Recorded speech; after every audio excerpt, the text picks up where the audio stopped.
New Tool Day Tuesday, where I share with you unique or useful tools that I myself use that I think you might be interested in. This may look like a standard staple gun, but I assure you it is not. It has a specific function in life, and you're going to want to watch this video and learn all about this because you may want one. As many of you know, I am adding a second floor to my workshop, and I was renting some Romex the other day. I ran out of staples and I went to the big box store to buy some more. Now the big box store today has plenty of options when it comes to staples, but sitting on the shelf was this box, and what caught my attention was this picture, which looked like the front end of a staple gun. And lo and behold, sitting on the shelf next to it was this particular staple gun. Now I am not a very fast person when it comes to nailing those staples in, so when I found out that I could use a staple gun to install those staples, well, I got really excited and I bought one. I've been using it for a couple days now, and I'm going to tell you that I am really impressed. This is a game changer if you are trying to speed up your game. Now, if you haven't figured it out yet, they do require specific staples, and these particular staples are made by Gardner Bender, and they're under the Cable Boss brand. In my big box store, each box was about $10, so $10 for 200 staples, so that may seem a little bit pricey, but again, we're talking about speed.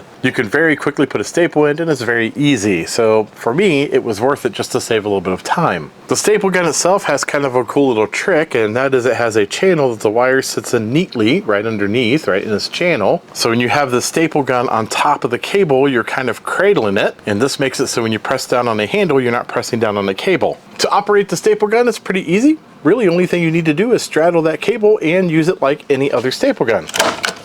And just like that, the staple's delivered and the cable's not going to go anywhere. Now it appears to be that there are 3 different sizes of staples being sold, at least that's what the back of the box says. We were using the white staple, which is good for 14.2, 12.2, and 14.3 Romex. I have some 10.2 Romex here, and I'm going to go ahead and load up some of these black staples, which are big enough for 10.2. In fact, the box says they'll work for 12.3 or 10.2. And again, we're just going to use the staple gun, just like any other staple gun.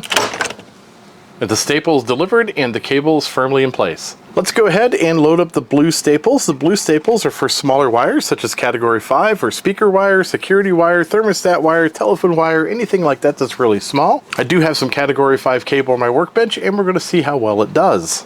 And again, we're just going to straddle the wire with the staple gun, and just like any other staple gun, press the handle down and see how well it does.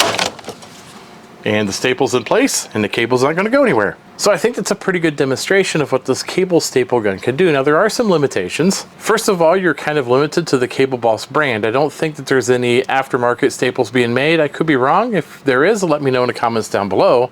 And secondly, sometimes depending on a piece of wood that you're putting the staples into, the staple gun doesn't have enough power to deliver the staple all the way through. At least for me, I had some yellow pine that I was stapling to, and I ended up taking a hammer and finishing them off. It just kind of left them just a little bit proud, and a quick smack with the hammer did seat them. Even following up with the hammer to sink them back in, it was still a whole lot quicker than a standard staple. So because this particular tool saved time for me, well, it has my full approval. I did buy this in a local big box store, and I think the stapler was around $30 or $35, and I'll put a link down below if I can find a link to it. If you like these types of videos, don't forget to like and subscribe. Take a look at some of my other videos. At the very least, you might be entertained.